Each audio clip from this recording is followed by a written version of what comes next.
Hey, it's Debbie talking about metabolic health again. I'm on a mission to help myself as well as hopefully give you some information how you can take ownership of your current self, even though you exercise. We want to make sure we're healthy on the inside. So, being fit and healthy from the inside out is what I'm trying to help you all with as I'm doing it for myself so we can improve how we age. After age 40, you're not as invincible as you once were. We need to do things differently to improve how we age. So, part of that is what I do metabolism testing. And I've talked about it a ton the past couple years as I made a huge investment in purchasing the PNOE metabolism testing equipment, doing resting metabolic rate, and an active test, an active metabolism. What does that mean? Doesn't necessarily mean you're doing a VO2 max test. We'll talk about what else we get from that test, but it's an exercise or active test, increasing the intensity depending on your fitness level, meaning you where you are right now, and using this data we collect to figure out how should you change your lifestyle habits, your nutrition, your exercise. What do you need to do as a unique individual to be your best self today and help enhance the aging process so you're moving well, you're thriving, you're looking your best, you are feeling your best. So, even though you're an athlete today, you might not be doing all the right things. As I just did a fascinating podcast with Stephen Hussey that I'll put on the YouTube channel later today. It's really about cellular health.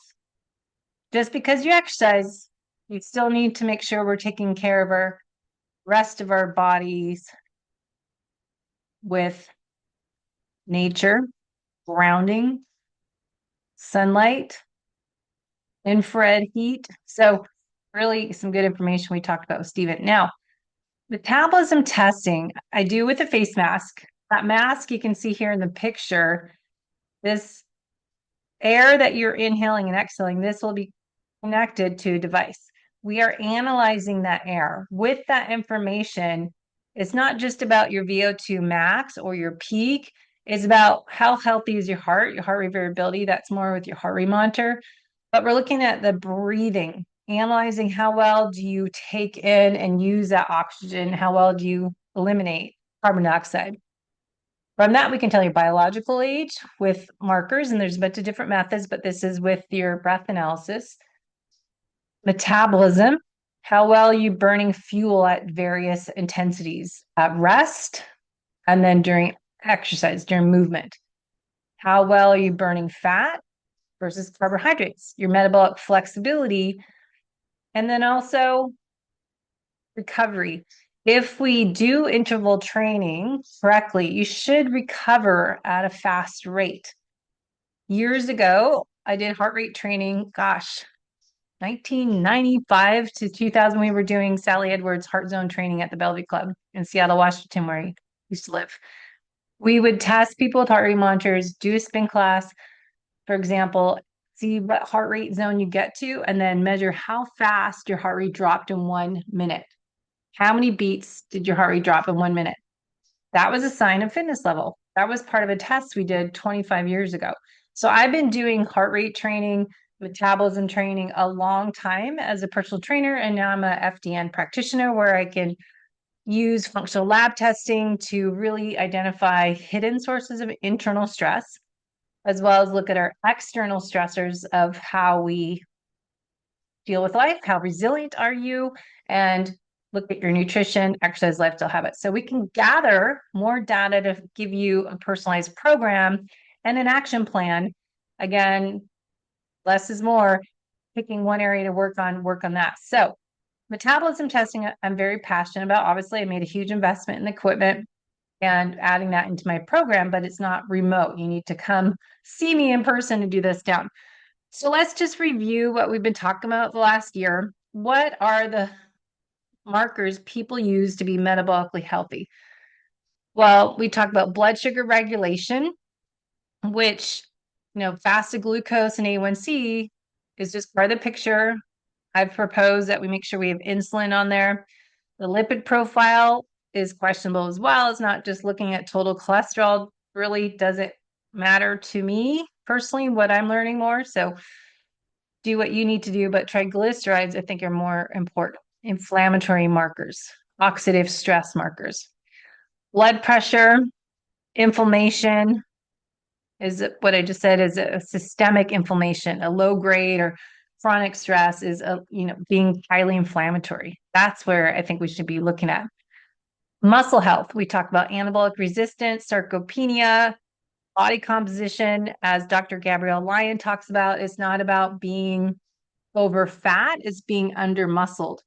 And what I've been trying to educate everyone on, as we age, our metabolism slows down.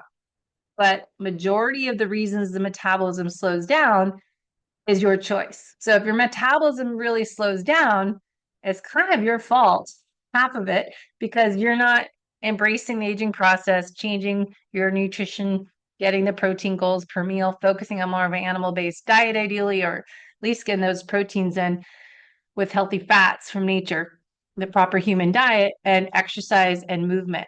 And of course, stress and sleep management. But working on improving your body composition by increasing lean tissue, we need to do more strength training and working on nutrition. Insulin sensitivity, we talked about many times, but responding to insulin, how efficient are you? Are your muscles? Are your cells? So taking glucose and storing energy is related to our insulin. We'll try to get more guests on the show about that topic. So good metabolic health is reducing the risk of metabolic diseases such as type 2 diabetes, cardiovascular disease, and obesity. But I just had this great interview I just did with Stephen Hussey, as I said, and he talked about improving our structured water and how we're really battery. I interpret it as having that positive and negative charge, make sure we're balanced. And at a cellular level, it's not just about metabolic health by making sure we're creating ATP, but it's, are we the right consistency, fluidity, because we're made of mostly water. So listen to that podcast, really good information. You might go, that's so fascinating, because I did. So what does a resting metabolic rate test you? Remember, it's metabolism and a breath analysis. So we're looking at using indirect calorimetry to evaluate your metabolic health using the ratio of what you're breathing in is VO2, so volume of oxygen, and what you're exhaling is analyzed is VCO2. With that, we get the RER, respiratory exchange ratio, or our Q value, and that's going to help us look at how much fat to carbohydrates you're burning. So we'll be able to analyze an estimate of the percentage of energy your body derives from fat versus carbohydrate while you are relaxed resting. Ideally, we do this fasted. I've had people not follow or remember not to eat anything, and they were burning all carbohydrates and not fat. So we want to do this fasted, but I'm always curious if you're not totally rested or you have a lot of stress, and if you also ate high carbohydrate, high sugar food, what this does. So it's a great snapshot of your metabolism at this moment. So if you ate, say, a piece of watermelon, a slice of watermelon, then did the test, what is that going to do to results? And you're burning all carbohydrates. So we're also looking at your resting energy expenditure, REE. This is a number of calories your body burns at rest to maintain vital functions. Then we also look at exercise and movement throughout the day. So that, again, is an important part of why we want to test, not guess, every couple months, how is your metabolism working at rest? How is your breathing? So why is this important? Well, mitochondria health, even Stephen Hussey was talking about this, is working on our cellular level. And I kind of had this conversation over the weekend is if you could take one supplement, what would it be? Some people get overwhelmed with supplements. I'm not all about supplements. I'm about lifestyle habits, right type of exercise for you, and nutritional therapy, eating a nutrient dense whole foods diet that feeds your body and really looking at all this together, stress and sleep, on top of that, impact all those efforts. Mitochondrial health is efficient fat burning. Well-functioning mitochondria is essential for making sure we can be efficient at burning fat.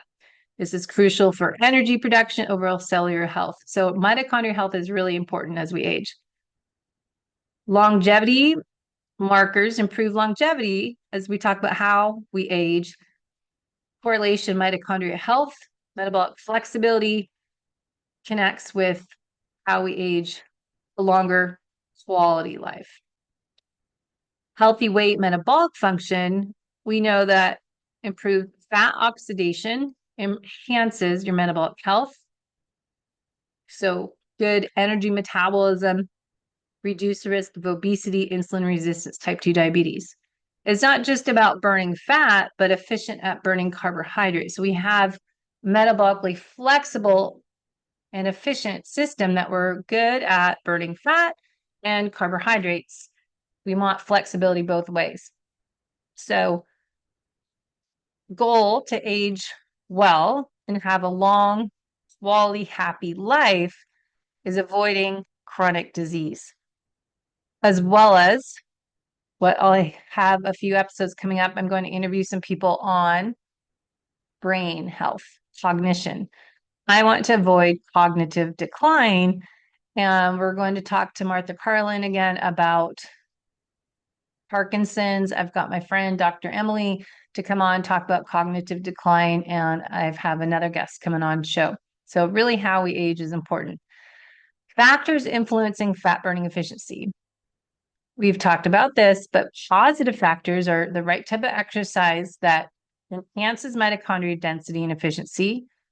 But remember, we're often the people that do too much of everything.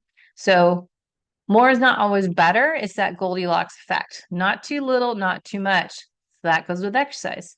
Not too much exercise, not too much high intensity, because then we're leading to more oxidative stress. Adequate sleep, I think, is almost number one area to work on first, and your stress in your life. But sleep supports hormonal balance and metabolic health. What you eat, proper human diet to promote metabolic flexibility. Sunlight exposure. We just talked about this with Stephen Hussey to improve your circadian rhythm, cellular function. So really looking at this holistic approach to healing, as he was talking about in the podcast about arteries and blood clotting in your arteries and cholesterol. It's really about structured water and having the right charge of your cell and viscous flow, and that's the water. So really talking about how to improve your viscous flow of water, having that structured water is involving sunlight and grounding and the red light and infrared light. So this is a big part of that sunlight exposure. People are living inside, and I am thankful, even though it's expensive to live here, but the quality of life move, we talked about going from Seattle to San Diego, living inland from Solana Beach. I at least, to work in this glass house and have the windows open. I have daylight all day long. I'm not in a closed office with no windows and having just these LED lights. So sunlight exposure, really important to health. All right. So negative factors, of course, we know processed foods, vegetable oils, refined flours, wheatgrass, talk about gluten, wheat, but all these different foods that can increase inflammation. And I'll do a show on antioxidants, but anti-nutrients, what disrupts metabolic pathways from the food we eat. Alcohol consumption, how it can impair your mitochondria function and impair your fat oxidation is something people often forget. And late night eating alters metabolic rhythms, and another way to reduce fat utilization. And of course, obviously being sedentary decreases mitochondria density and efficiency. And I think a lot of people might exercise 30 minutes in the morning, but 10 hours of the day they're sedentary. So that's why I think it's more important to have exercise snack breaks, movement snack breaks. Having doses of your exercise throughout the day is much more intuitive to me, that that's a healthier option than working out 6 to 6:30 a.m., shower, and then I'm sitting all day long and not doing anything. So I think really looking at your whole day, an ideal day. So how do you track how well you're burning fat? How do we know I'm improving my fat burn efficiency? As I talk about, how do I know if red light therapy is doing anything? How do I know if my vagal nerve stimulator is doing anything? I need to know. So having a baseline data and something I can come back to and test to say, okay, did that marker go up by doing such and such habit, using this device or this lifestyle hack? Is this changing? So I need something that I can measure. And PNOE metabolic test at rest can really help us, as well as exercise tests for improving mitochondrial health during exercise. So testing every 2-3 months is what I would suggest to create actionable items that we can look at. All right, let's see this improve next time.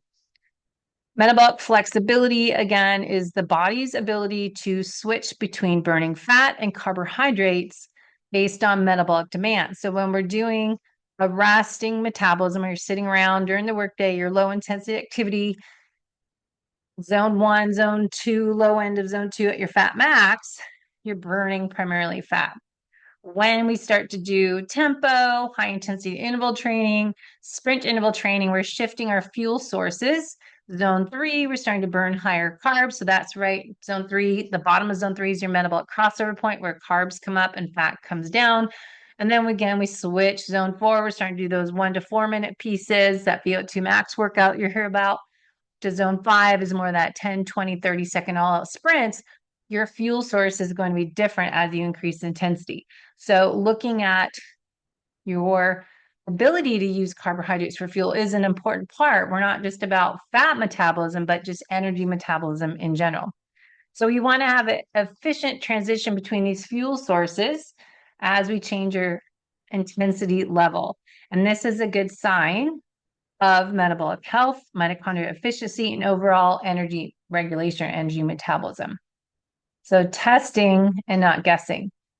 If you do metabolism tests, as I do with PNOE, I suggest you use Lumen device off and on so you get an idea of what is your metabolic health flexibility day to day. So if you burn, your carbon dioxide is measured with the breath test in this device. So a higher CO2 carb burn, so your RQ value, RER would be 1.0, you're burning mostly carbs. If you are a 1 on a scale 1 to 5 with lumen, lower carbon dioxide, you're burning more fat. So that's a good day-to-day measurement. So I wouldn't just rely on the lumen. I would be doing a metabolism test and then day-to-day use a lumen and get an idea of, do I need to fuel for this workout at hand if I'm burning fat, but I'm trying to do an anaerobic high intensity interval training workout, then it would give you a clue, hey, I need to get the right fuel on board to tap into that high intensity fueling plan. Now, you can use Lumen, gives you kind of that idea of how is your nutrition and your timing of your fuel sources in your meals, how to adjust your macronutrients. That kind of gives the idea. If you're inflexible, you can see in this chart, I'll move my picture out, but your yellow line here is you're inflexible. If you are flexible, you'll be able to change carb burn back to fat burn and switch. Now, measuring your metabolism, as I said, is metabolic flexibilities. Your mitochondria switch from burning carbs or fats for fuel, depending on the availability and what your body needs. Being metabolically flexible can be important for disease prevention and help us with managing our weight, improved insulin sensitivity, and higher energy levels, better sleep, even longevity. So when your body, your mitochondria, use carbohydrates as fuel, the carbon dioxide levels will be higher in your blood. When they burn fat, carbon dioxide levels are lower. So a Lumen device, as we do with PNOE, is a 10 to 12-minute test. Lumen is just one breath, and it will analyze your carbon dioxide there. So it's a good rough estimate of what fuel source you're using and can correlate with your PNOE testing results. Now, again, I've done multiple videos on the mitochondria because I find this really fascinating, get into this cell health, and there's many mitochondria in a cell, and that's our goal, to get more and more mitochondria. So this isn't really what a cell looks like, but just the mitochondria in general. And so you can get into exercise physiology I always love to listen to Ben Bickman and some other YouTube videos I can share with you if you're interested in geeking out. But mitochondria capacity is the ability of the mitochondria to produce energy using oxidative phosphorylation. Having more mitochondria can produce ATP. Higher activity of enzymes involved in the electron transport chain and the Krebs cycle, and the available nutrients and oxygen required for ATP production. Now, this is mitochondria capacity, but now think about if you listen to the podcast I did today with Stephen Hesse about the structured water and how we need to have not just fat oxidase, but what other key components do we need to have this happen? So mitochondrial density is the number of mitochondria per unit volume of tissue, especially in the muscle cells. So important part of us athletes, we want to get more dense cells, dense with mitochondria. And this indicates greater energy production for sustained activities, more efficient utilization of oxygen and nutrients. And so that's why it's an important part, not just the food we eat, as Stephen said, but I have my notes here, I keep looking at, but got a long list of notes. You can give me some ideas, but how the cell's energy is more about getting the ATP to unfold the cells, increase surface area. And so we have more fluid arteries. I know I have so many notes. It's super interesting to look at this and then go back to that podcast. So we want a higher mitochondrial density, higher capacity, so more mitochondria that can produce ATP, and then we want to have more mitochondria per unit per cell. And then we have mitochondrial biogenesis, so the process in which new mitochondria are formed in the cell. And this is where we've talked before, if you want to get into the PGC1 alpha, and PGC1 alpha activates proteins AMPK in response to energy stress. And then we can stimulate making new mitochondria through what was a popular trend. We got into excessive fasting, but we now know that if you're an athlete, getting mitochondrial biogenesis by exercise is where we want to stick with, not do both, because that ends up being too much stress in our body. So using exercise or calorie restriction stimulates pathways leading to mitochondrial biogenesis. So mitochondria function, reactive oxygen species, what I'm trying to talk about. What goes wrong with our mitochondria? Dysfunctions at oxidative stress. And this is where I think I'm not exercise physiologist and I can't explain all this, so someone else can do that. But mitochondria itself and how too much oxidative stress impacts the cell damage and the function of our cells. So we're talking about aging, improve fat loss, improve performance, improve the aging process. Really looking at healthy mitochondria is going back and looking at, okay, are we managing our oxidative stress? Because as we age, we have less antioxidant production, I've learned.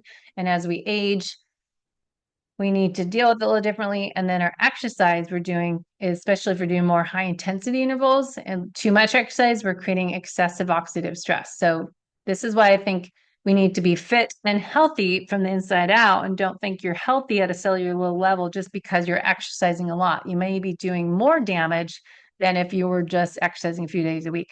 So the mitochondria are important in metabolic health, but it's that Goldilocks effect for everything.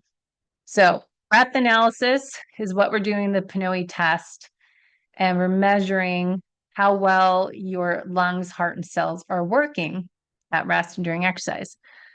We can look at how your fuel sources burn, but again, I think it's important to look at your exercise and your breathing. So your respiratory exchange ratio, steady state exercise, the respiratory exchange ratio, how well you're using that fuel, and what intensity, what level of exercise, what exercise you're doing, but what speed you're about on. And then we're doing a ramp test on a treadmill. You kind of get an idea, and it's going to be different when you're out on the road because we're in a treadmill. Doing a test is different than running out on the road. You don't have the wind and different temperatures, but you'll see your respiratory exchange ratio change as we gradually increase intensity. So it's not just to do this test for athletes. I'm really focused on improving people's metabolic health, athlete or not. You can be sedentary and inactive. This test probably even more beneficial for you because we already know you guys are doing exercise. But what if the people that are not doing any of the healthy habits, what can they do? How to get them started? So doing a metabolism test as PNOE, and then there's different brands out there, but using this is what I have. Resting metabolism, we get all these markers on the left column, and they just changed the report. So heart fitness is heart rate variability. There's different ones, mitochondria health, fat burning efficiency is also now mitochondria health. Now, active metabolism is when we're doing the exercise test. I just did someone walking there, don't run. So we did a walking test and I put the incline up, and it'll take a little longer because their heart rate walking, you don't get your heart rate up. So it's hard to increase that intensity for someone, but maybe if you could do it on a step mill or a skier machine or a bike. But I find if people do the exercise test on a bike and they're not cyclists, well, it's their legs fatigue out. So it's not really accurate as well. So we need to find what piece of equipment works well for you based on what you're doing now. That's why I'm trying to get a protocol for non-runners because a treadmill running isn't ideal for everyone. This is what we're going to look at on the report that you get back, these performance metrics. So again, it's not just for athletes. I think I'd rather have people that are inactive do this test to get baseline data and help get a personalized program so they are getting metabolically healthy. We are improving the aging process. Now we're looking at peak VO2 or VO2 max. That's the number of oxygen, max amount of oxygen that your body can utilize during exercise. So this is a sign of your longevity, but overall cardiovascular fitness. And then we're looking at fuel switching, the point where your body relies more on glycogen or non-oxidative production for energy. So aerobic versus anaerobic, we're trying to not use that term, but it's just fuel switching as you go up in intensity. So zone 1, zone 2 is primarily fat. Then we can increase carbohydrate usage, and there's still some fat in zone 3, and then more carbohydrates used for fuel and lactate in zone 4, and then more creatine phosphate and stored ATP in zone 5 when you're doing that 10-second all-out sprint or lifting heavy weights. Now, aerobic efficiency is more oxidative phosphorylation because it's your body's ability to use oxygen to produce energy during exercise. So your heart rate, breathing rate, muscle activation patterns will change how well your body uses oxygen. And then, of course, we've talked many times about how we use fat and carbohydrates and our carbohydrate metabolism, fat metabolism to create energy so you can get energy to exercise, to move. And we want to figure this data out to help create a personalized program to optimize your training and nutrition strategies for the non-athlete as well as the athlete. So depending what your goals are, we'll adjust what we're getting out of this test. So fat loss, weight loss, performance, longevity, 3 different categories, but they all should overlap a little bit. Now, rest to exchange ratio, we know, hopefully you know this now, the carbon dioxide produced to the ratio of the oxygen consumed during exercise to help determine the fuel source, fat or carbohydrates during the exercise. Resting metabolic rate, we're getting at the resting test. The amount of energy your body uses at rest to help determine how many calories you need per day. So by measuring these markers, PNOE metabolism, resting exercise test gives us a comprehensive analysis of your metabolism snapshot of where it is at the time of the test.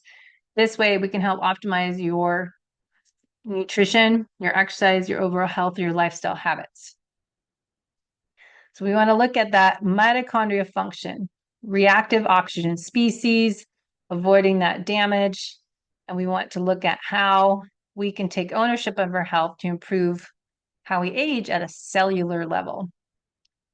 We want to look at those terms we discussed, mitochondria capacity, the ability of the mitochondria to produce ATP. Mitochondria density is the number of mitochondria in the cell. enzyme activity, the activity of enzymes involved in electron transport chain. Mitochondria biogenesis, the process of which new mitochondria are formed in the cell. And the mitochondria efficiency, how efficiently are the mitochondria converting substrates into ATP? And that's where I think the structured water information will come to. So just to get some information here and how you can improve it, we'll go into exercise for mitochondrial health next time.